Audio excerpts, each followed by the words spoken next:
Good evening. Good evening, ladies and gentlemen. Great to see you here at Mount Vernon. Yeah, come on, let's hear it. We got a big night. This is going to be a great night tonight. We're going to get down to some serious history conversation. I hope you brought your thinking caps. I've told everybody that this is the best audience in America for the founding era, because you all know your history, so we don't have to do the baby steps. It's going to be a great evening. So, the first thing I need to do is thank the Ford Motor Company. This is the Ford Evening Book Talk, free to you, thanks to Ford. And we have a relationship with the Ford Motor Company that goes back to Henry Ford's visit to Mount Vernon 100 years ago last year, 1923. He came out here to visit the home of the father of our country, George Washington's incredible estate, and he spent a long day, planted a tree. He visited the historic kitchen, and in the kitchen he saw a mechanism in the kitchen that spins when you light a fire in there, the smoke jack, which George Washington had installed. It spins when the heat goes up the flue, and there it spins the meat. And Henry Ford thought this was the most ingenious thing, and he asked the equivalent of me at the time, the resident superintendent. I'm now the president and CEO, Doug Bradburn. That is great inflation. I'm still the resident superintendent. So he asked him for the design, and he sent him the design, and Henry Ford put that design into his Greenfield Village in Michigan. And that relationship with the Mount Vernon Ladies Association, therefore, is one of the oldest corporate philanthropic relationships with a public history site in the country. And so it's appropriate that they sponsor these free events that allow us to share the latest exciting scholars and their history. So thank you to Ford. And I also want to make sure everybody knows about some upcoming programs. We have another Ford Book Talk, October 2nd, featuring Michael Haddam, author of The Memory of 76, The Revolution in American History. Dr. Haddam was a fellow at Mount Vernon, working on his dissertation. This is an extraordinary book and a timely book, The Memory of 76, The Revolution in American History. It looks at the way Americans have fought over, thought about, reinterpreted the meaning of our great revolution since the beginning. It isn't just these latest crazy revisionists. They've been revising all the way, and they've been crazy the whole time. So that should fill you with joy and hope. I also want to point out a wonderful program we have annually in honor of Jim Reese, the great director of Mount Vernon, who his vision really helped expand this place. On September 25th, we have a program, Founding Debates, also free to you, which will explore 5 goals of democratic renewal as the nation approaches our 250th anniversary of the signing of the Declaration of Independence. We're going to have Stanley McChrystal here. We're going to have Danielle Allen here. We're going to have some extraordinary other speakers on a panel talking about different areas where nonpartisan, post-partisan, bipartisan, but not partisan ways that we're trying to improve the nation's ability to continue this great experiment in self-governance. I hope to see you there September 25th. And of course, finally, we have a lunch at the library, October 17th, which will be the 200th anniversary to the day of the Marquis de Lafayette's historic return to Mount Vernon, where he recommuned with the ghost of George Washington, and they discussed their triumphs.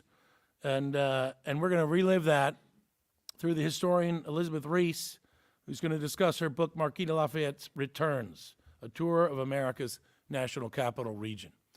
So that's a wonderful time to put on your calendar, as well as a lunchtime event. I know some of you don't have jobs, so come out on that day and spend some quality time with the Marquis de Lafayette's memory. So let's get to the main event tonight. There she is, right in front, Dr. Lindsay Chervinsky, the new executive director of the George Washington's Presidential Library here at Mount Vernon. First round of applause.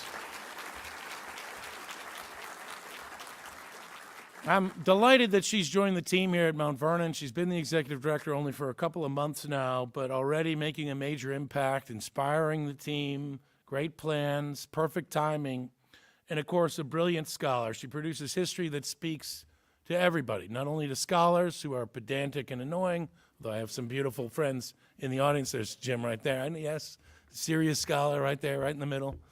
But also the general public, enthusiastically embracing how do we connect ourselves with the past. Lindsay's one of the great leaders in this. Her research can be found in publications, from op-eds to books, podcasts, other media. You've seen her on TV, I'm certain of it. Her first book, The Cabinet, George Washington, the Creation of American Institution, published in 2020. Since then, she's co-edited Mourning the Presidents, Lost and Legacy in American Culture, which she published in 2023. She is a dynamic leader in the field, and we're going to have a special chance tonight to hear about her new book.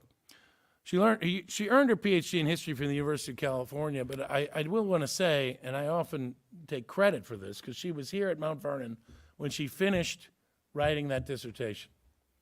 She went from a grub, a caterpillar, a worm, to a butterfly when she was here. 6 months finishing that dissertation, and then she left as Dr. Chervinsky. Just regular, random Chervinsky, now Dr. Chervinsky. And she was an incredible presence in the library in that Fellows Hall, and it's very excited to have her here tonight discussing her new book, a great success already across the country, only been out a few days, Making the Presidency, John Adams, and the Precedents that Forged the Republic. Let's give it up. Give me a big round of applause, Dr. Lindsay Chervinsky. Where do you want to sit? What do we have to hide these in terms of? Yeah, so you're probably there, right? Sure.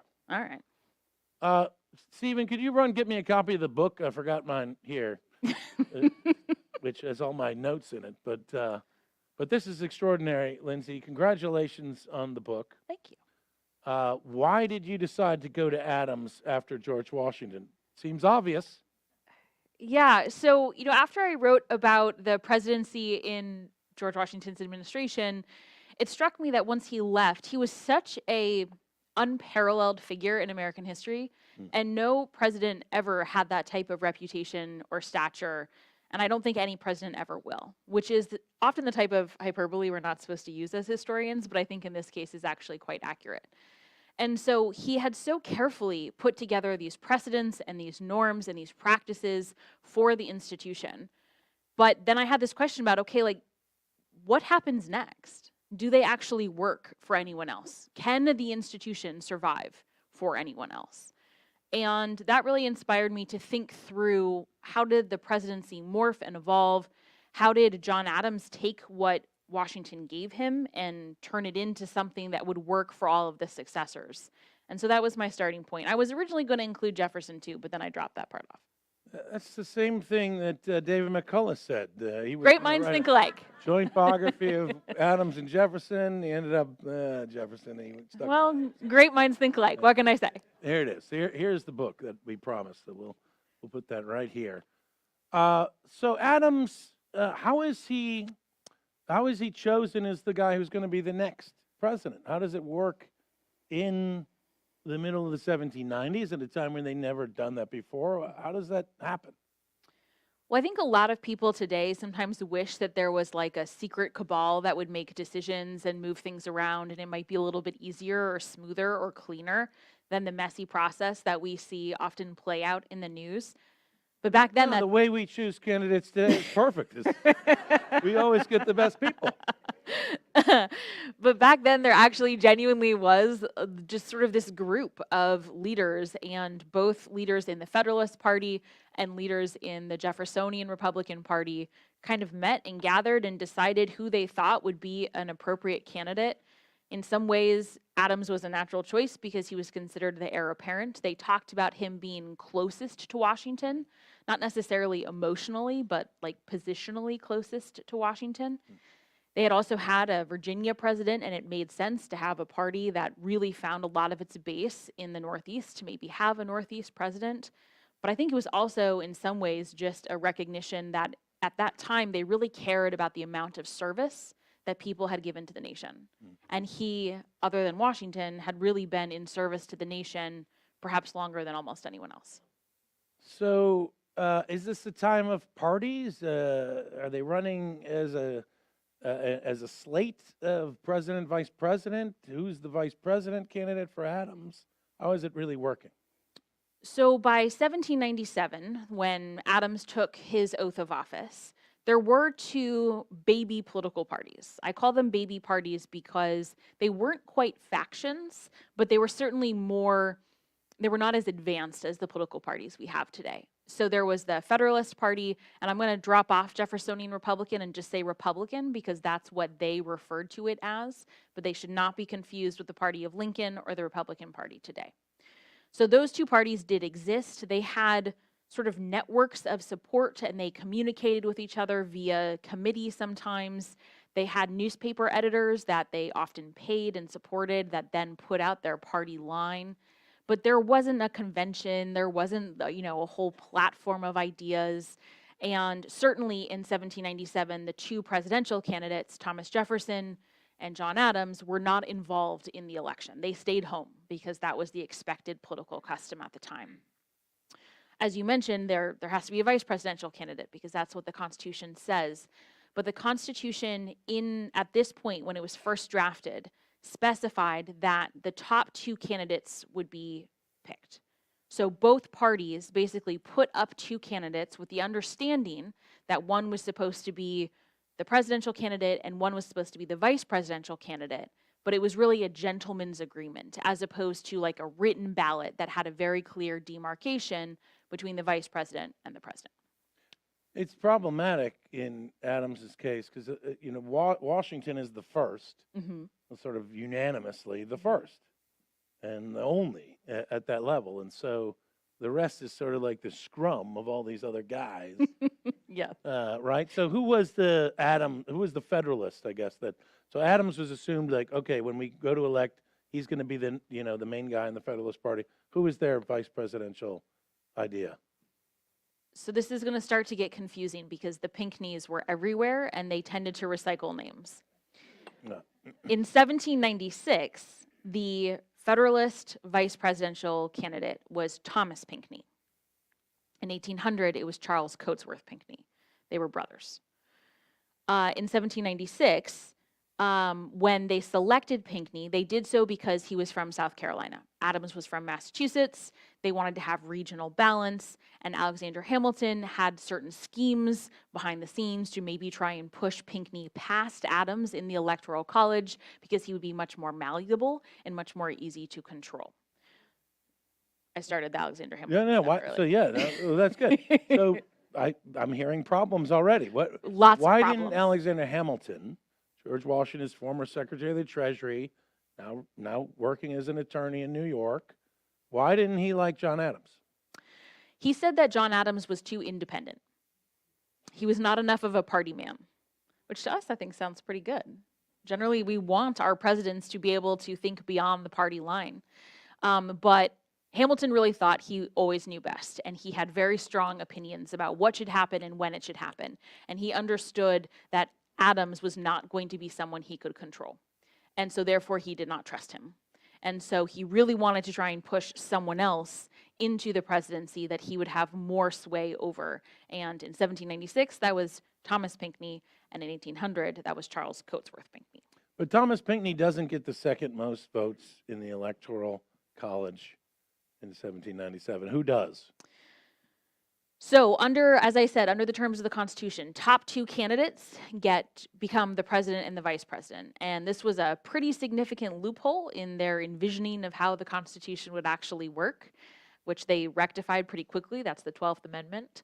And so in 1796, Thomas Jefferson becomes the vice president. He is the second most vote getter. John Adams won by 3 electoral votes, so it was an incredibly close election. And they became the first bipartisan administration, which, spoiler alert, is generally not a very good idea. Yeah, it's the framers imagined a universe in which nobody would know anyone across these different states. That it would be hard for one person to have a national reputation, and Yeah, I mean, so and I there think, wouldn't be parties. yeah, they envisioned that there would be factions. Factions was something that they were comfortable with because they thought that they would morph and they would change, and you could form coalitions, but they wouldn't be so permanent or as entrenched. And so they envisioned there being lots of candidates, and there would be a different preferred candidate for each faction, and you would kind of make deals to figure out who would be the best two. And so that would change a lot depending on every particular election. And it just so happens that those factions very quickly solidified into two political parties, which, to be fair, I think they maybe shouldn't have been all that surprised about because most of the founders came from the British political tradition in which there were two parties. There was the Whig Party and the Tory Party, or the Court Party and the Country Party. And so it's not all that unusual that people separate themselves into two if the system permits it. Mm. Okay, so Adams takes over for George Washington. What is he confronting? What are the challenges facing John Adams? So there are a couple big challenges. The first is the genuine question of, is this institution going to work for someone else? Sounds a little hyperbolic to us because we know how it worked out. We know that it did indeed survive. I was contemplating bringing these pictures for you today, but I decided not to. There's a portrait of John Adams that was painted in his first year of his presidency by William Winstanley. It is ghastly. It's absolutely awful. And the reason it's awful is because they essentially painted John Adams' head onto George Washington's body in the very famous George Washington presidential portrait. And it's a great depiction of this concept that they didn't know how to picture a president other than Washington. They didn't know if the powers of the office would work for someone else. They didn't know if the other branches of government would respect the presidency if Washington wasn't in it. They didn't know if foreign nations would try and trample over the United States if Washington wasn't at the helm. So John Adams' first responsibility was to show up, knowing that he was going to absolutely fall short by comparison, and to prove that someone else could do it. Second big challenge was a looming conflict with France. At the end of Washington's administration, he had sent Chief Justice John Jay to England to sign a new treaty, which they did. It's called the Jay Treaty. And France hated it because they felt that it was really undermining their most favored nation status as the premier ally of the United States. And in retaliation, they started seizing American ships, imprisoning American sailors, and selling off the goods. You can imagine how well this went over in the United States to have their sailors in foreign prisons and the ships gone. And so Adams was tasked with trying to figure out, was there a way to have a honorable diplomatic peace or diplomatic solution to this problem, or was war on the horizon? So pretty big problems. What are the attributes Adams has in his support? Let's talk about Abigail. What is her role? So one of the biggest questions I usually get is Abigail in the book? You cannot write a book about John Adams without Abigail, because John Adams could not envision life without Abigail. She was essential first as a domestic partner. When she was not around, when she was not in the president's house, he would beg her to come be with him, beg her, because she was a master at managing the house, stretching their very tight budget, handling all of the details such that he could just focus on his work. One of my very favorite letters comes at the very beginning of his presidency when he's just moved into the president's house. She is in Massachusetts taking care of his mother who is dying. And he writes a letter and he says, "You must come. I need you here. I absolutely must have you here." And she writes back and says, "Well, we agreed that I'm going to stay here and take care of the house and take care of your mother, and then I will be with you in the fall." And he says, "But what about my feelings? What about my needs? What about me?" And then at the bottom he writes, "Don't laugh." Because he knows that he's being ridiculous. But look, I mean, you, as me, as historians, we don't want them together because we wouldn't have their letters if they weren't. That's true. If they're in the same room, we have no idea what they're saying to each other. It's really quite useful. Yeah. It's really quite useful. And it is especially useful because of the second asset that she gives to his life, which is that she is an incredible advisor. She's very savvy. She sees men for exactly what they are. And I think in a lot of ways she was a better judge of character and motivation than he was. And he really relied on that asset. So Abigail's there helping him. Does he have a brilliant cabinet to support him? Ugh. I really appreciate that setup. That was excellent. No, so this is one of those moments where John Adams did the very wrong thing, but for very understandable reasons, and set a really good precedent for what not to do in the future. When he took over the administration, there had never been a transition like this before. So there was no model of cabinets giving their resignations, of replacing them. That didn't really happen at the state level. And he knew how hard it had been for Washington to find replacements for his cabinet. Yeah, why wouldn't people want to serve in this illustrious office? At the time, it was very much not illustrious. The pay was very low. Travel was really difficult, extremely uncomfortable, and it took forever. So it meant that you were going to be away from your homes and your family for months at a time. You were opening yourself up to pretty nasty criticism. The work was really hard. And so Washington, for example, had to ask 6 people to be his Secretary of State before he finally settled on Timothy Pickering. And Timothy Pickering knew it, which must have been a really great way to start the relationship. So John Adams figured, well, if Washington is having trouble getting people into the cabinet, then surely I am too. He also trusted Washington's judgment. He figured if they were good secretaries, great, and if they were bad, Washington would replace them. And he didn't want to be seen as in any way rebuking Washington or questioning his judgment. So he kept this cabinet, thinking they would be loyal to the office, not knowing really how cabinets worked. And they turned out to mostly be a disaster. Charles Lee was the Attorney General. He was pretty much the sole exception. Oliver Wolcott Jr. was the Secretary of the Treasury. He was competent, but he was quite disloyal. And the other 2 were awful.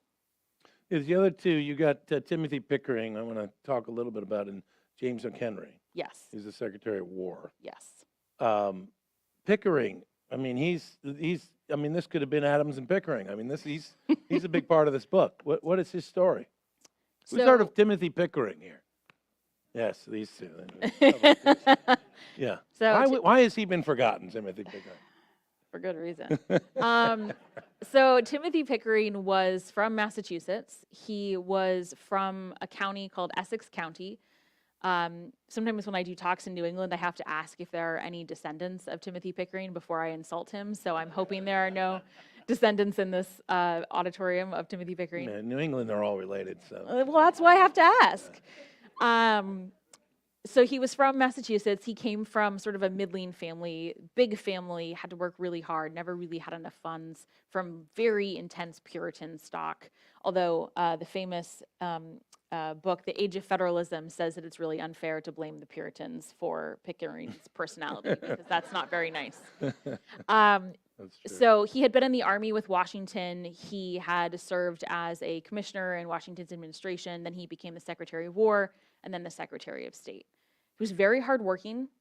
He was decently intelligent. He was dispositionally the worst possible person to be Secretary of State because he viewed compromise as a moral failing and anyone who disagreed with him as a bug to be squished. Yeah. He also thought he was the smartest person in the room, and he was often in the room with people like Jefferson and Hamilton and Madison and Washington and Adams. So, interesting judgment. The key defining relationship, I think, in the cabinet was the one between Pickering and Adams, because Pickering was incredibly loyal to Alexander Hamilton. He had no respect for Adams. Initially, he started by sort of secretly undermining his appointments and his nominations and his agenda, and that evolved into outright insubordination by the end of the administration. So the major challenge, this foreign policy challenge, is how do you deal with France? What does Pickering want? What does Jefferson want? Interesting question. So Pickering wants war because the army was a very useful political tool. And the extreme wing of the Federalist Party had been using the army basically as a spoils system to build up political support. And they had very partisan intentions for this army. So when I later talk about Adams undermining the army, that's a really good thing.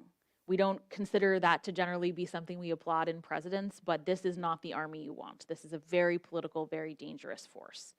So he wanted war with France because he thought it would be politically beneficial.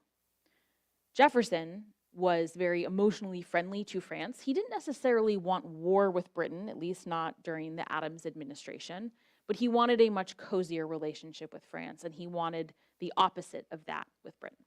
So Adams's Congress, what is it? Is it Republican? Is it Federalist? Is it Senate? The House of Representatives? Does he have his own? Is it one party rule? So it is technically one party rule. However, most of the power players in Congress were the extreme wing of the Federalist Party. And many of them came from Essex County, just like Pickering, and were often known as the Essex Junto. This was a name that was devised by John Hancock actually during the Revolutionary War to sort of talk about this cabal that had started in Essex County and then spread from there. So technically they were of the same party, but they often were at odds with one another, and the split in the Federalist Party between the more moderate wing, which was sometimes called the Adamites, and the more extreme wing really defined Adams' presidency and made it very difficult for him to sometimes get the things he wanted passed in Congress. All right, so it's a brilliant book that you've put together here, and it's sort of a page turner where you need to figure out what's going on next in this high political drama. Of course, the whole French question is driving things forward. Two things I really liked about what you did. One is about the way time works in the 1790s. Adams sends this group of ministers to go to France to negotiate a deal, and then you don't hear anything for a long time, and everybody's sort of on pins and needles and wondering, when are you going to hear? And then not trusting what somebody else knows, and the opposition is imagining the worst, and Adams can't sleep. What about that? The way time functions, so different from today. Mm-hmm. So I think it functions in a couple of ways that are really important for developments in this period of time. So best case scenario, if you had perfect weather and everything went right, you could get from New York or Philadelphia to the coast of Spain in 3 weeks. That was if you had no bad weather, no opposition, nothing. Worst case scenario could take up to 2 months. Then, if you're thinking about how correspondence works, it's often going back on ships.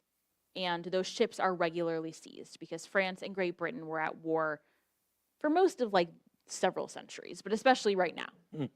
So, for example, when diplomats in Paris were sending letters back to Philadelphia, where the seat of government was at the time, they often would send up to 6 copies. They would send one copy through a coastal port in France, which was the fastest option. They would send another through the American envoy in Lisbon, another through the American envoy at The Hague, another through the American minister in London, and then they would often send another one east. And it was to try and ensure that at least one of them would get back to the United States, because often these ships would be captured. The frustrating thing for Adams is that when his envoys were in France, oftentimes the fastest routes were indeed captured. So he was having to wait for the mail to go from Paris to Lisbon, and then for the weather to be correct to get it back to the United States. And that sometimes would take up to 4 months, just for one letter. So if you imagine, he sends off these envoys, they get to France, it takes them a month to do so, then they start the conversation. Let's say right away they have progress, but if it then takes 4 months, you're talking about, best case scenario, 6 months before you have any news. And that was not the best case scenario that John Adams was actually encountering. So this time, this silence, creates this void where people can come up with all of the worst case scenarios of what has happened and who is saying what, and is the president acting in bad faith, and is he hiding information? So that's one piece. The second piece is, for the envoys, they have no way of calling. They have no way of sending a telegraph. They have no way of sending an email. So if something comes up, they can't ask for feedback. They can't ask for revised instructions. They have to just kind of figure it out. And so it gives them incredible space to try and negotiate and get things done, or for things to go potentially quite badly. The other thing it strikes me is it's like amateur hour in diplomacy. Like these guys have no experience, and they're dealing with Talleyrand in Paris, and he's like manipulating them all. It definitely is a step, well, it's definitely a step down from the previous generation of diplomats. Although, to be fair, most of the diplomats in the revolution didn't have any experience until they went over there either. That's kind of the problem with having a new nation, is you don't really need diplomats until all of a sudden you do. But you're right, not necessarily always the sharpest tools in the shed were sent across the Atlantic. And problematically, Adams really wanted, so his first big commission was 3 men. Charles Cotesworth Pinckney, again, the Pinckneys just keep coming back up again. Charles Cotesworth Pinckney, John Marshall. He was a pretty good diplomat, actually, pretty smart dude. And the third was Elbridge Gerry. And Elbridge Gerry was very close friends with the Adamses. They both loved him. And he was not a particularly partisan figure. And so Adams really wanted him on this mission because he wanted a nonpartisan figure. The problem was he really didn't get along with anyone. And he tended to find disagreements over the smallest things as opposed to the really big things. And so he would often get in these huge fights over details that really didn't matter, which is not really what you want in a diplomat. Yeah, so I've found myself going through the book chronologically in a way that's laying out the story. I don't want to spoil the No story. spoilers. There's tension, there's revolution, there's conflict. One of the things that's striking in this era, of course, is Adams's support for extreme war measures that happen when the news of this mission comes back to North America. Some of these he's been criticized for. He has. So when the envoys' reports from Paris finally came back to the United States, they contained news that France had subjected the American envoys to incredibly humiliating behavior and treatment. And it seemed like war was inevitable. And so Congress did a couple of things. First, they created a naval department for the first time and expanded the Navy, which was something that Adams and Washington had been asking for over a decade. Second, they greatly expanded the army, which Adams did not want. He was worried that a big army would be unpopular, would be expensive, and would not necessarily be needed because he was never totally sure that France actually was going to come invade, and he was correct. The third thing they did was pass a series of bills, which have become known as the Alien and Sedition Acts, but actually included 4 bills. A Naturalization Act that made it much harder for immigrants to become citizens because immigrants tended to vote for Republicans. A sedition bill, which made it illegal to criticize the president or Congress, but notably left out the vice president, and was designed to expire on the last day of Adams' presidency. And 2 alien acts, one of which was a very sensible defense measure, and we've had something like it on the books since. And it basically says, in times of war, if there is a declaration of war, the president can instigate removal of foreign nationals with all appropriate due process. So because it says with all appropriate due process, we have had a bill like that that has been used in times of war. That one was bipartisan, and few people had objections to it. The other one said that the president can basically deport anyone he wants without due process at will. To his credit, Adams did not ask for any of these bills. He did not whip votes. He did not count noses. He did sign them. However, the really bad alien one that I just mentioned, he never used. He never used that extreme power that was given to him. The sedition bill is really the black mark on his record because he did sign it. He did not pick out the prosecutions, but he accepted them and at times encouraged them because he really disliked some of the people who were being prosecuted. So that's a really bad period in American history. Look, the bills passed. They were popular. People came out in support of Adams. He's at kind of riding this height of popularity. Yeah, so the bills were passed because there was really a sense among a lot of Americans that, war was inevitable, rally around the flag, but also that there was an internal threat that was going to be in cahoots with France to stir up agitation, to stir up violence. And they had some good reason to think that. There was incredible violence in the streets. Editors were often pulled out of their offices and beaten up. The editors often encouraged violence in the papers that they were printing. And there were militias that were armed, that were designed to be radical and used for revolutionary and political purposes. But they took that, what I think is a good faith fear, and used it to justify extreme measures that we would obviously consider to be quite unconstitutional. At the time, it did not hurt Adams' reputation, however.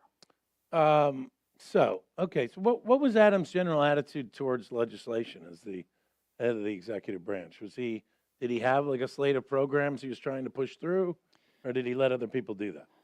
Not really. It worked very differently than it does today, where the president really kind of sets the agenda and Congress often follows it.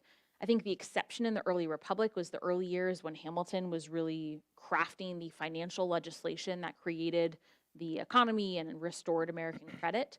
But generally, in the early republic, Congress really did take the lead in crafting legislation. And the president often would make suggestions for things in what we would refer to as the State of the Union.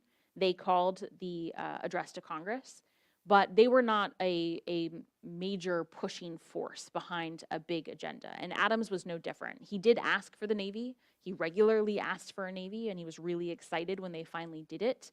He asked for reform to the judicial system, which the Attorney General and all of the Supreme Court justices had been clamoring for years. But, he was not pushing it. He didn't have someone behind the scenes working the votes or anything like that. So these bills are passed in 1798. People are angry at France for the way they treated our ministers, and so they pass all these laws, and so it's great after that, right? I mean, Adams goes on to win the election in 1800, and everything goes great. So, right? So what goes wrong? So a couple of key things happen. First, Adams starts to receive information from a lot of different sources in Europe that France really, really didn't want war. They had taken this hard position because they thought that the United States could be bullied. And once it was clear that the United States had taken very firm defensive measures, they were backtracking very quickly. And Adams had a number of very important connections in Europe, most importantly being John Quincy Adams, his son, who was the minister to Berlin, saying, France does not want war. You should try diplomacy. Everyone seems to think that the atmosphere in Europe has shifted. We think that this is an option. Adams seized upon this because the army had become, as I mentioned, this very political force, and he wanted both to avoid a costly war, which would be very deadly, and you never really know what happens when war breaks out, especially when the war is against Napoleon. And he wanted to find a way to undermine this very political force. So he starts pursuing diplomacy, which really split the Federalist Party. And second, what was the second thing I was going to say? The second thing has to do with George Washington being yes, of course, that was definitely what I was going to say. Head of the army. Oh, the second thing was, yes. Okay, so most Americans looked at these changes in government, and they saw this big army that was very nerve-wracking because these are the same Americans that had protested against a British standing army just a few years earlier. They saw the big taxes that were required to pay for said army, same Americans that had protested against taxes just a few years earlier. And they saw these bills that were designed to crush their civil liberties. And they saw it as one big system in which the army would be used to enforce these bills and crush political opposition. That made them very nervous, and that made a lot of Americans reject the Federalist Party. Interestingly, they blamed people like Hamilton more for that than they did Adams, but it really undercut Federalist support and did lead to, I think, one of the factors that led to Adams' defeat in 1800. Yeah, I mean the fractures within the Federalist Party are critical here, right? Yeah. I mean, at a certain point, Adams loses control of the command structure of the army, and abandons that as a route, right? He likes the Navy. Should we talk about that story? Sure. Okay. Go ahead. Yeah. So when it seems like war is going to happen, when Congress has expanded this army, there is muttering among some of these cabinet members that they would like Alexander Hamilton to be in charge of it. And John Adams wanted anyone else other than Alexander Hamilton. And he figured the best way to prevent Hamilton from being in charge was to appoint Washington, because no one could argue with that. So he appointed Washington as the commander-in-chief of this new army. And then, over the next couple of months, the cabinet secretaries, including James McHenry and Oliver Wolcott and Timothy Pickering and Alexander Hamilton and their allies, basically, I think they really convinced Washington or boxed Washington into telling Adams that if he didn't have Hamilton as his number 2, he would resign. Adams could not afford Washington's resignation. It would have absolutely crushed his presidency. And so he had to give in. But he was really unhappy about it because he did not trust Hamilton, and because Washington was going to stay here. I don't get to say that at very many places. Yeah, that's right. He was going to stay here until France actually invaded. Hamilton was really going to have all effective power. And so he started to think about how he could undercut this army because he felt that it was going to be very dangerous to the American people. And one of the ways he did so was to pursue diplomacy. One of the ways he did so was to play obvious favorites by completely prioritizing the Navy over the Army, and by basically using distance between McHenry, who was in Philadelphia, and himself in Quincy to slow roll any sort of staffing decision, any sort of expansion of the Army. And it worked pretty well. In fact, a lot of people at the time, they couldn't prove it because outwardly he seemed supportive of the Army, but they started to speculate, is he like undercutting these nominations? Why is this going so slowly? But he said all the right things in public. Yeah, and so geopolitics also changes, right? I mean, the French lose the Battle of the Nile, and so they don't have a fleet really anymore. So that Adams hard to cross. Adams famously says, "You're more likely to see a French army in heaven than in America." That's unlikely, right? Yes. So the whole dynamic has shifted, and he's going to move aggressively towards peace.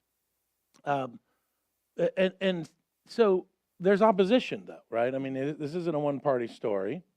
The Alien Sedition Acts are unpopular. The taxes are unpopular. What is the Republican Party doing to oppose Adams' administration? So the Republican Party is doing a couple of things. First, they are building up their internal organization and structure. At this point, they are the much better organized party, which is a little bit easier to do in opposition than in power, but nonetheless, they're building up this internal structure, the committees between the states that are communicating with one another, their methods for basically getting out the vote once the next election will come, and then Jefferson and Madison also to start to explore some options to oppose the Alien and Sedition Acts. They recognize that the federal judiciary is not really going to do anything because they're stacked with Federalists. So instead, they put forth a number of proposals through the state legislatures, which are the Kentucky and Virginia resolutions. And the versions that are actually passed say that the state should resist, that these bills are unconstitutional, that the state should discuss how best to collaborate, and that's it.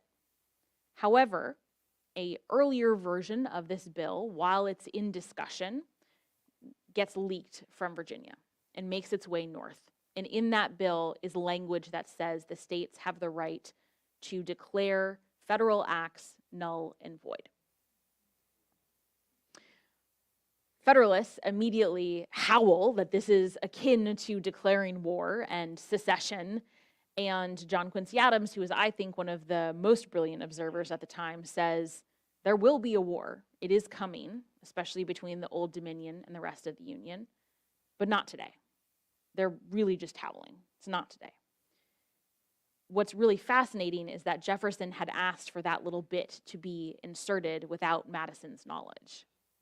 And then when Madison found out about it, he said, take it out. And they did, and the final version does not have that language, but the damage was done. I mean, the Republicans are starting to build a nascent political party that's functioning, getting people elected, getting candidates out there on slates. Does Adams think he's part of a political party? Not really. I mean, he nominally associates with the more moderate wing of the Federalist Party. Those are sort of the people who he agrees with, but he does not consider himself to be a party man. This is actually something that I think he and Washington really had in common. Like, they distrusted political parties because they caused people to associate with a faction or a party instead of a nation. It caused people to feel like they were more similar to their fellow Federalists or their fellow Republicans as opposed to their fellow Americans. And so he often associated with the more moderate Federalists, but he was not die-hard. He did not care about that. And he took a lot of pride in the respect he received from more moderate Republicans as well. What does the death of George Washington do to the political dynamic, to Adams, to anybody? So the first thing it does is it removes himself from the scene. He immediately undergoes this apotheosis and becomes this like godlike figure who cannot be criticized. So George Washington's dead? He's not in the scene anymore? Yes. Okay. Yeah. Yeah. So he's gone. But what that does is it means that the Federalist Party cannot use him. They cannot use him as a tool with which they compare Adams against. They cannot use it as a tool to sort of threaten Adams. And the person who knows this most of all is Hamilton. He wrote after Washington's death that basically his life had changed forever because the person who had been most influential in his career was gone. The second thing he did was you can see John Adams exhale in his letters because he recognized that he was no longer going to be compared to a living figure. And most people were not going to compare him to a godlike figure. So it changed his ability to maneuver politically because there was no longer the risk that Washington might criticize him. There was no longer the risk that he was going to be compared in that way. And I think that's one of the turning points that he starts to think about how he can recreate his administration. Interesting, yeah. So is John Adams a good politician? Sometimes.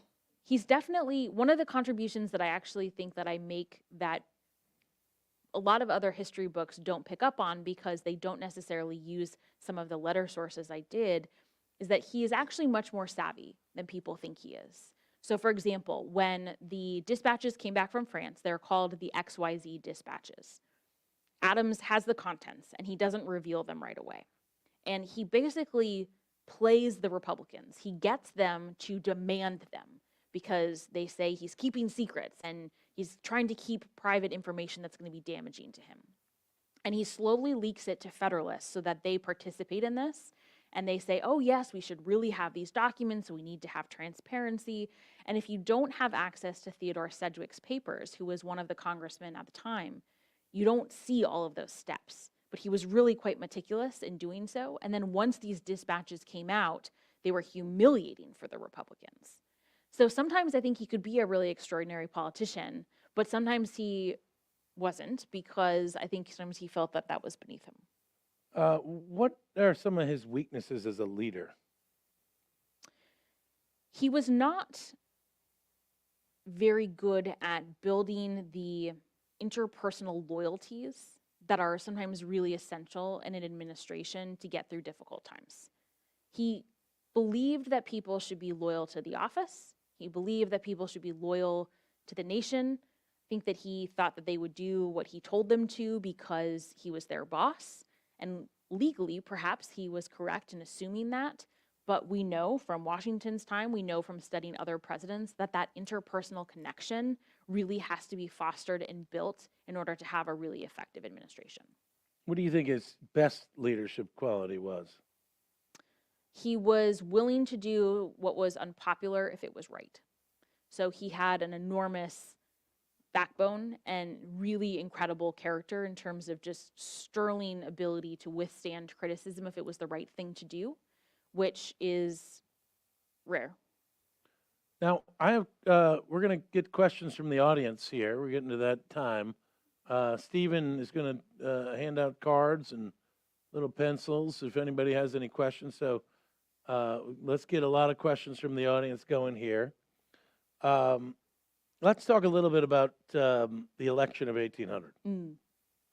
Why doesn't John Adams, well, let me put it this way. Why is John Adams our first one-term president? So the structural answer is the 3/5 clause, which gave southern states, for those of you who don't know, the 3/5 clause counts 5 enslaved individuals as 3 for the purposes of representation in Congress and in the Electoral College. So that meant that southern states, which tended to support Republicans, had many more votes in Congress and in the Electoral College and cast them for Thomas Jefferson. So that's reason 1. Reason two was that big agenda, that Federalist agenda that I mentioned, that the combination of the Alien Sedition Acts, the really big army, and the taxes seemed to people to be very scary. And that was important because in 1800, a lot of the states selected their electors for the Electoral College through the state legislatures. So if the Federalists got wiped out in state legislature elections, which many of them did, that meant that Republicans were going to select Republican electors in the fall of 1800. So even though a lot of voters didn't necessarily blame Adams for that big agenda, it did have a huge impact. So Adams loses the election, is what you're saying? He did, yes. Yeah. Okay. And we get Thomas Jefferson. We do. So you have to say something nice about Thomas Jefferson. What would you say about Jefferson? So Jefferson did a lot of really, I'm going to get to the nice part, a lot of really bad things as the vice president, probably some of which will come as a surprise to you. A lot of really bad things as vice president. But at the very end, I think he partially redeems himself with his inaugural address. He recognized how close the election had come to completely falling apart. They elected him on the 36th ballot 2.5 weeks before his inauguration. I think that if Congress had delayed that to the inauguration, I genuinely don't know what would have happened to the nation. And he genuinely didn't know. So he understood how close it was. He understood how close it had come to terrible violence. And in his inauguration, he said, "We are all Republicans. We are all Federalists." At that time, Good line. it's a really good line. He was a good writer, you know. Yeah. At that time, that was a very radical thing to do. We now expect our presidents to try and bring the American people together with their inaugurations. It's an opportunity to try and heal some wounds and move forward, but that was not established. And so he had the foresight and the brilliance to establish that precedent and that pattern, and did so with some pretty nice words too. What is the main legacy of John Adams' presidency? What's the takeaway?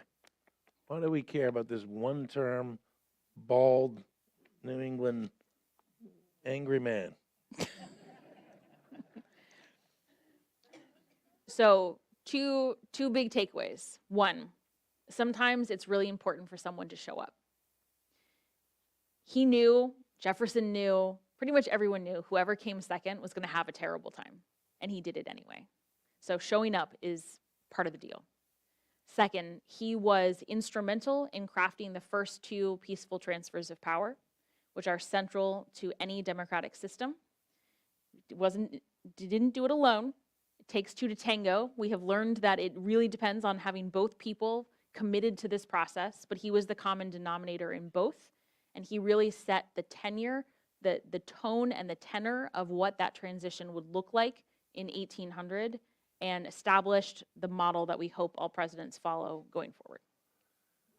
That's not correct. The right answer is the Marine Corps. 1798. 1798, created in the height of the Alien Sedition Act. Still around today. Okay, I have Okay, another book there talk you next go. week. I'll include that. Add that in the I will do that. in the mix. Good notation. That's in one of these cards here. Okay. Okay, so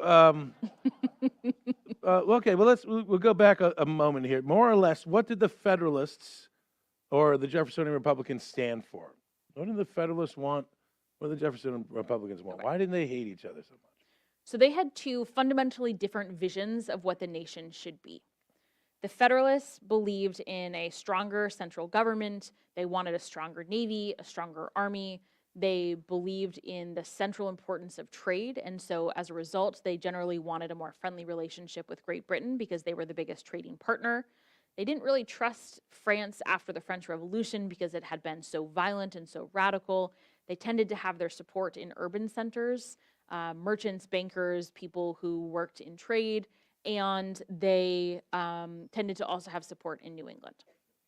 The Republicans believed that the future of the nation should be one of yeoman farmers. So small independent farmers who had enough land that they could support themselves and their families. They knew that a certain amount of trade was required to sell those goods, but they didn't want a whole lot of it, and they certainly didn't want the government investing a lot of resources in promoting it. They wanted a smaller government, no army, much smaller navy. They were much more ideologically aligned with France, and they tended to have their support in the South, the West, and the working classes. Very nice. Okay. Who was John Adams' closest confidant? I think we might have covered this. Are there letters, correspondence between them? Abigail, yes, they are all available online. They are extraordinary. Who would be second after Abigail?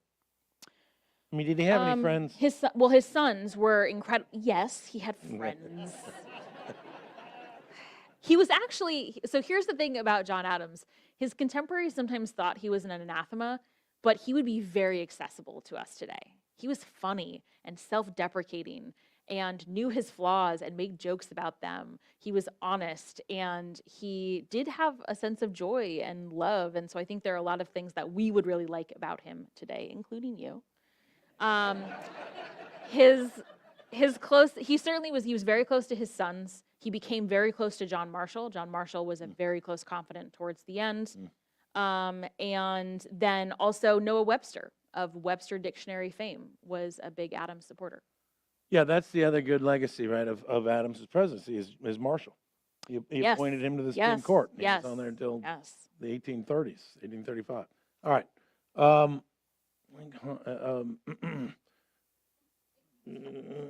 Some great questions here. So considering the way that time worked and the slow flow of information and the rampant ideas of conspiracies, how do you determine the difference between what was true and what people believed was true at the time? Oh, that's a very provoking question. Yes. So there's a certain amount of triangulation that you have to do with the sources, because Hamilton and Jefferson could be writing about the exact same thing, and you can bet that they're not writing the same thing about that event. So usually the truth is somewhere in the middle. But it's a challenge because we are dependent upon the written record that has been passed down to us. And so there are questions that we just can't ask, or questions we can't answer. There's questions I'd love to ask that I don't have the answers for. And so a lot of it is triangulation. A lot of it is using sources that they are reporting, but kind of comparing them to letters. So if you can compare newspapers to letters, that's a really useful source. There are also other forms of source material that we don't always associate with books. There are things like material culture. So items and what the space looks like is really helpful to recreating those worlds. I love doing that with my writing because I personally have a much better understanding of how they operate if I can try and envision the space that they were in. Why doesn't John Adams have a lot of big memorials? And there's another question. I'll take prerogative and add another question, which is, as we approach our nation's 250th in 2026, very good. What would you like to see to give Adams more his due? So there is actually a bipartisan commission right now in Congress that is trying to work towards an Adams family memorial, which I think is really appropriate. Not that Adams family, guys. Not that Adams family. They had more hair. Yeah, I like them better. So, which I actually think is really appropriate because they saw the Revolution and the Republic as a family project. They did not see it as the work of John Adams or John Quincy Adams. It was a family investment. So I think that would be really appropriate. People say, well, Adams has the Adams building in the Library of Congress. I'm like, well, yeah, but Jefferson has the nicer one and he has the thing on the rotunda, so that's not really fair. I think 2 terms, 1 term, Louisiana Purchase, random treaty with the French nobody's heard of. Marine Corps. I just want to say, okay, wait, hold on. I got to go back to that treaty. The Treaty of Mortefontaine, which was signed on October 3rd of 1800. Fascinating. I think the name is really the problem. It does not roll off the tongue like the Treaty of Paris. It established peace with France. We have been at peace with France since. It is one of the longest lasting alliances we have and is one of the longest lasting peaceful relationships in the world. So I think it's pretty important. It's very important. Especially on October 17th when we are celebrating our relationship with France. Absolutely. Let's get back to this early French relationship. John Adams didn't like the French because he spent some time there. The feeling was mutual. What was his exactly? What was his relationship with Ben Franklin prior to Adams' presidency? How did it influence Adams in his presidency? Did he ever think at night, what would Franklin do? No. Yeah. So Adams' time abroad was extremely formative for his thinking about world affairs because the conclusion he came away with is that European nations did not give two hoots about what happened to the United States unless it was beneficial for them. This was really important because a lot of the Republicans felt like That's changed,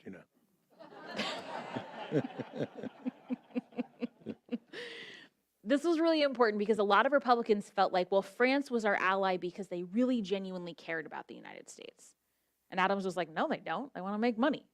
But he didn't just feel that way about the French. He felt that way about everyone. And so he had a very realistic perspective of what it meant to conduct foreign policy. And what he was very annoyed with Franklin about is the way that diplomacy worked in France didn't really feel like a whole lot of work. It felt like a whole lot of parties. And that was not really dispositionally how Adams liked to tackle challenges. The Dutch really liked him, and he really liked the Dutch. And he actually did pretty well in London, as all things go. But the French really annoyed him. There's a great quote by Benjamin Franklin that says, John Adams is always an honest man. He is sometimes a very wise man. But occasionally, he's absolutely out of his senses. And that was generally how Franklin felt about Adams. That's very nice. Let's talk a little bit in conclusion about the extraordinary transition from Adams to Jefferson. First of all, talk a little bit about why that's significant, and then kind of Adams' role in that transition.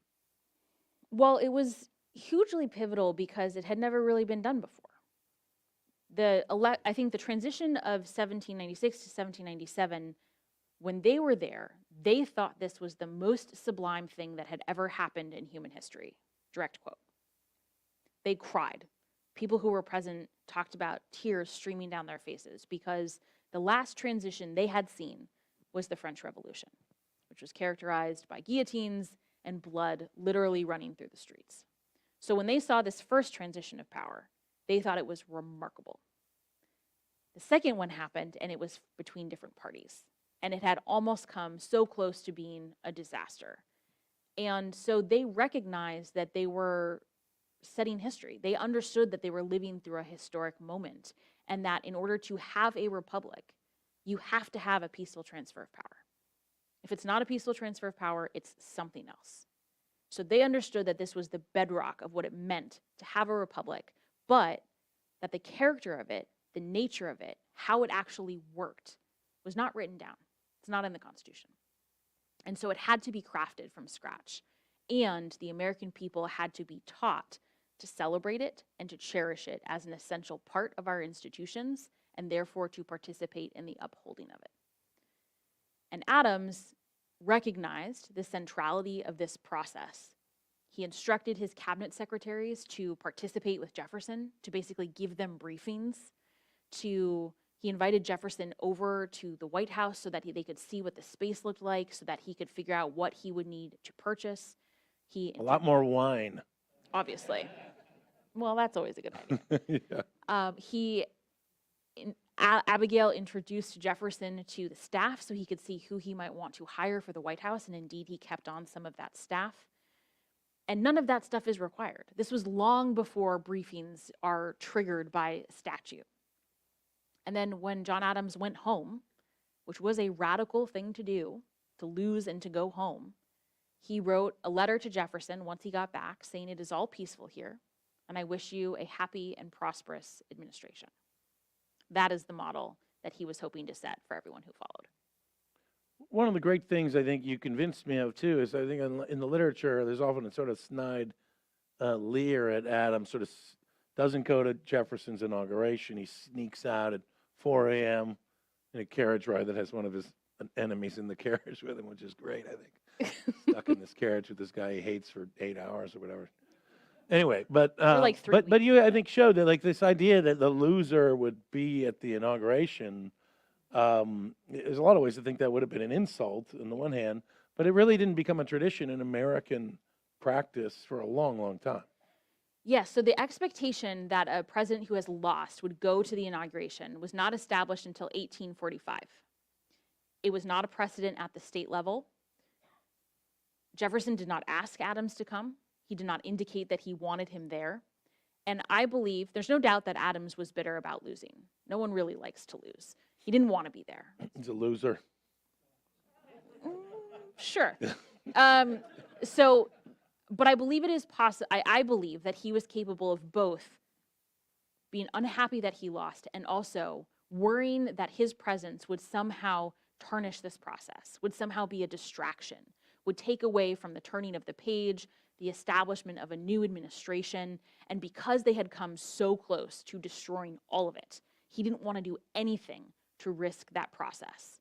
And so he left, and I think symbolically, the way that he did so was quite essential. He came into the presidency in a private carriage.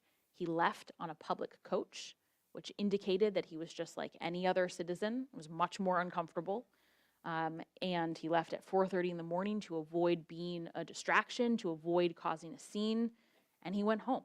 And so I think that we have read history backwards to criticize him for not being there, but I don't think that that's an accurate reflection of the moment. It's a brilliant book, a great study. I often say that you understand the founding of the nation and the meaning of our founding. You got to have the Constitutional Convention, of course, included with the Revolution, and you have to have the first two terms of George Washington, who breathes life into that Constitution and starts creating the precedents. But what Lindsay has convinced me is we got to add Adams's administration into that as well, because democracy is nasty and ugly, and there's two sides to every question. And sometimes when you think the world's going to end when somebody's elected, it doesn't, and things go on. And Adams's administration, and this book is a really powerful, I think, interpretation of our time as well as the 1790s. So Thank you. congratulations, Thank you and very thank you much. so much. Thank you. Wonderful. Thank you.